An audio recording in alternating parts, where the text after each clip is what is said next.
graça e a paz. Em nosso curso básico de vida cristã, estamos no livro 8, Epístolas Paulinas 2, Cartas aos Coríntios.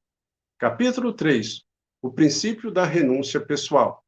Amados, no tópico 1, o casamento, recomendamos ali a leitura de 1 Coríntios, no capítulo 7, e tratamos os seguintes assuntos.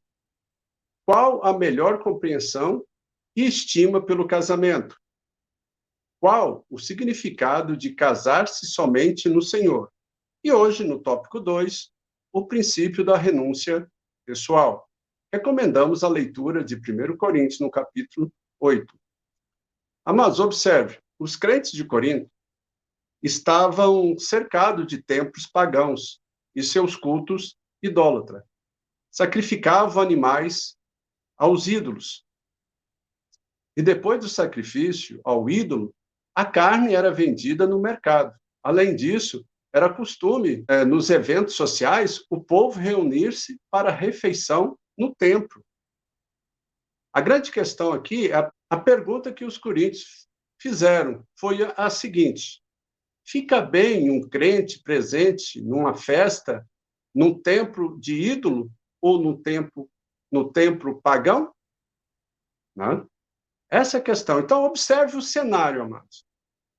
Praticamente tudo que era vendido de carnes nos mercados, antes era sacrificado aos ídolos, né?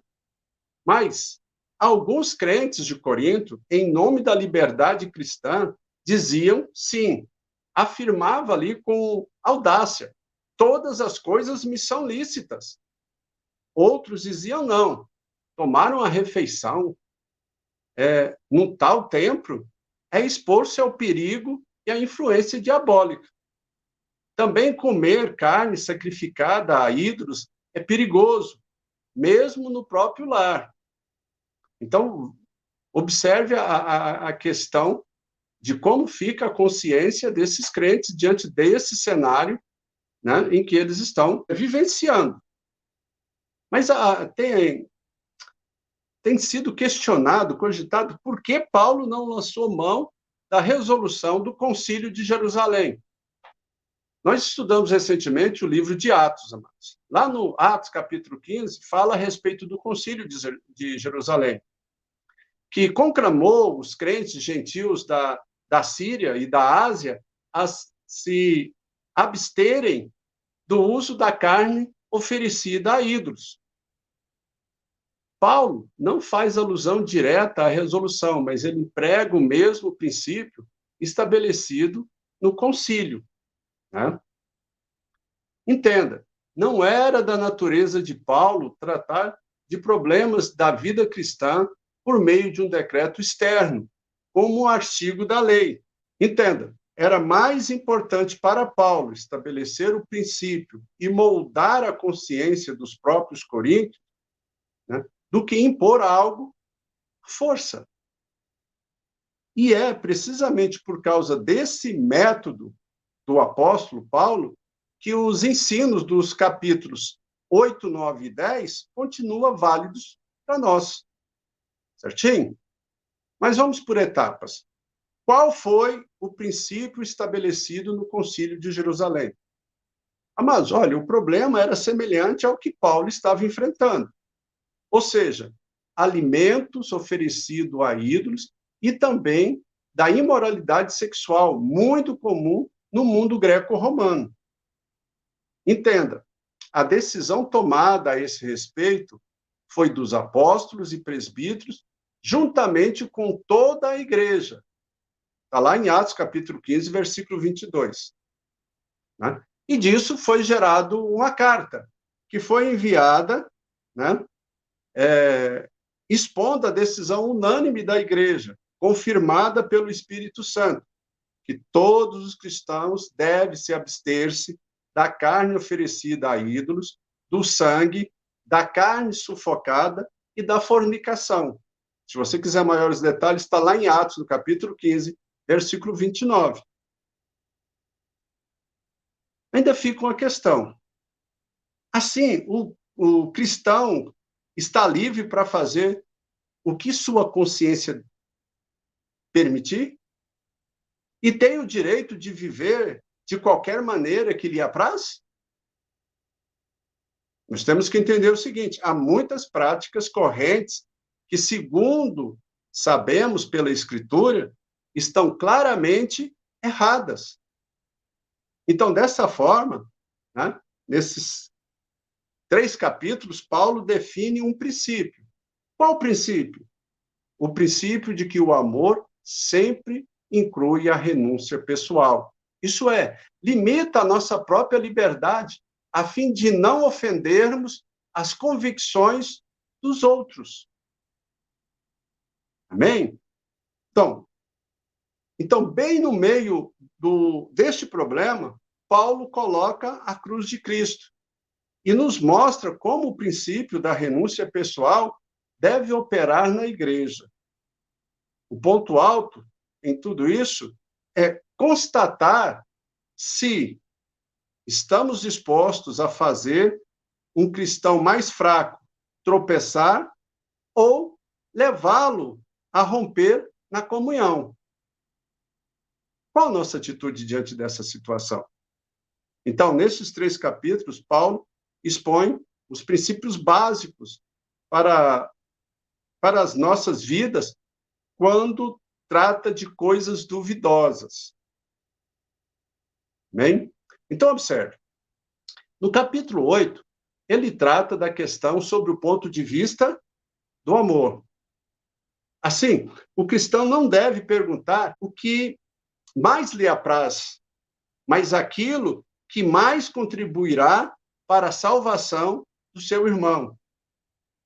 No capítulo 9, Paulo se apresenta como um exemplo da renúncia pessoal, ao limitar sua própria liberdade. Ou seja, o crente deve tomar cuidado quando faz uso da sua liberdade, para não destruir a si mesmo. No capítulo 10, Paulo emprega exemplos de Israel para divertir os cristãos coríntios. Né? Ou seja, que, ao rejeitarem o princípio da renúncia pessoal, eles também correm o risco de serem rejeitados por Deus. Os judeus não rejeitaram Jesus Cristo? Né? Este é o princípio, amados. Então, nós vamos, nessa lição, ficar no capítulo 8. Na próxima aula, nós trataremos o 9 e o 10. Amém? Então, no capítulo 8, 4 admoestações, as quais devemos seguir em se tratando de coisas duvidosas. Primeiro, considere sua própria atitude. Vai do versículo 1 ao 3. Paulo ressalta que o que realmente importa é o homem ser conhecido por Deus. Versículo 3. Ok? Então, a fim de fazer o que queriam em questão de conduta, os coríntios se arrogavam conhecedores de questões como carne oferecida a ídolos. Algo mais era necessário entre eles, além do conhecimento, amados. E também entre nós na atualidade. O amor. O amor leva os outros em consideração e ajuda-os a fortalecer a vida espiritual. O conhecimento, que está cheio do eu e vazio de amor, não é real. Não é um real conhecimento. Então, consideremos, pois, as nossas atitudes. Você simplesmente faz o que sabe ou acha que está certo, sem levar em consideração o amor? Sua atitude é de renúncia pessoal? Sua atitude é de cuidado para com o irmão, para que as suas convicções e as suas crenças não se percam? Segundo, considere as convicções do seu irmão. Vai do versículo 4 ao 8. Paulo declara que um ídolo não tem existência real e que não há Deus senão um só. Então, uma vez que o ídolo não tem vida, comer carne oferecida a ídolos não poderia danificar o corpo ou o espírito do homem. Paulo entende este modo de ver as coisas, mas, além disso, as coisas, para se levar em conta, nós já falamos, é a consciência dos outros, dos fracos, dos pequenos na fé. A consciência de muitos crentes ainda não estão bem clara quanto ao certo e ao errado de muitas coisas, amados. Portanto, devem ser consideradas. Terceiro, considere a salvação do seu irmão. Versículo 9 ao 11. Paulo diz, vede, porém, que esta vossa liberdade não venha, de algum modo, a ser tropeço para os fracos. Observe a advertência de Paulo. Por quê? São irmãos pelos quais Cristo morreu. E nós temos que entender isso. Em nosso tempo também. E Paulo fala, tome cuidado com a sua alegada liberdade e conhecimento.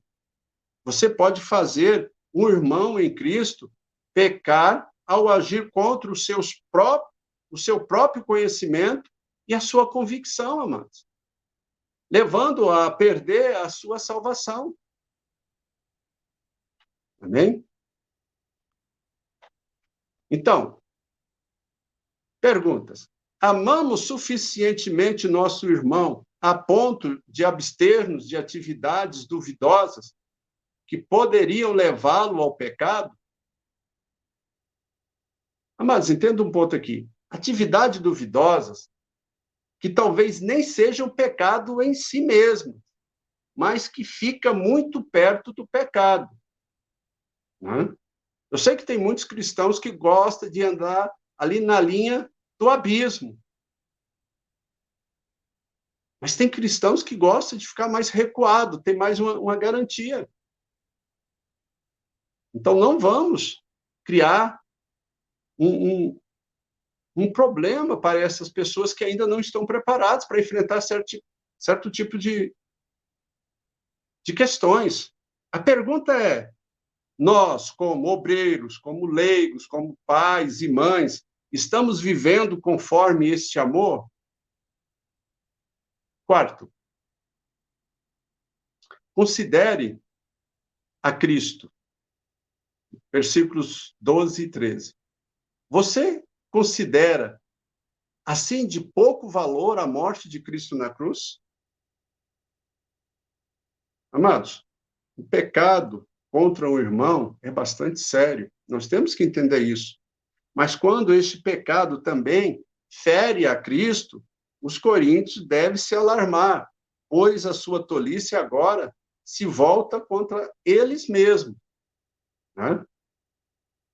Então, no versículo 13, Paulo reafirma o princípio pelo qual ele pautou a sua vida inteira. Versículo 13.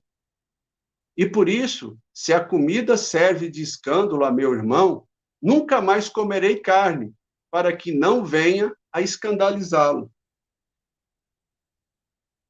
Amém? Então, observe, logo Paulo preferiria abster-se da carne durante a vida inteira do que, pelo uso dela, fazer um de seus irmãos tropeçar uma só vez. Será que nós podemos, ou temos a ousadia, a coragem de adotar esse princípio como nosso? Podemos resumir da seguinte maneira a ideia do capítulo, para nós começarmos a fechar esse capítulo 8. O coríntio orgulhoso e jactancioso procura a solução da questão com a base no seu conhecimento e nos seus direitos. Paulo encara o assunto do ponto de vista do amor e suas obrigações. Para nós fecharmos aqui, amados. Então, fica aqui salientada a lição de que a união cristã deve ser mantida e que isso nunca ocorrerá se os crentes alegarem o direito de fazer tudo o que quiserem, sem levar os outros em consideração. Observe, amados, que tragédia quando um cristão se desvia ou um pecador rejeita a Cristo porque um crente egoisticamente reivindicou seus próprios direitos e, por isso, fez desviar alguém. Em 1 Coríntios, no capítulo 10, verso 24, Paulo acrescenta: ninguém busque o seu próprio interesse, e sim o do outro. Amém? Então, na próxima aula, no tópico 3, o exemplo de Paulo na renúncia pessoal. E aqui nós vamos tratar os capítulos 9 e 10. Por isso, recomendamos a leitura do capítulo 9 e do capítulo 10. Ok? E vamos responder as seguintes questões. Por que Paulo não lançou mão dos seus direitos? Segundo, qual o perigo da perda da salvação se a pessoa persistia em viver e agir como bem entender, alegando que isto é liberdade cristã? Amados, observe. O livro de Coríntios, Paulo dá uma aprofundada, porque ele está falando diretamente para pessoas convertidas. Né? Em Romanos, nós já passamos e estudamos também Romanos, e você viu que ele trata eles com mais brandura, porque eles estão no começo da caminhada da fé cristã. Mas os coríntios não. E Paulo é mais enérgico. Mas nós temos que trazer isso para a nossa vida. Né? Como que nós estamos nos comportando diante da vontade de Deus, diante da palavra de Deus? Nós estamos fazendo e cumprindo o desígnio que o Senhor nos deu de pregar e anunciar o Evangelho? Bom, espero que você pegue esse material e use com essa finalidade. Divulgue o canal, né, para que nós possamos atingir maior número de pessoas e essas pessoas possam também crescer em conhecimento e graça. Se você gostou da aula, deixa aí o seu like. Se você tem alguma dúvida, alguma pergunta, deixa ali a sua pergunta nos comentários, nós estaremos respondendo. Né? Só lembrando, nós também vamos fazer alguns adendos nos comentários, que vai completar um pouco essa aula. Esteja indo lá e assistindo, né? E acrescentando mais ao seu conhecimento. Que Deus abençoe a todos e até a próxima aula.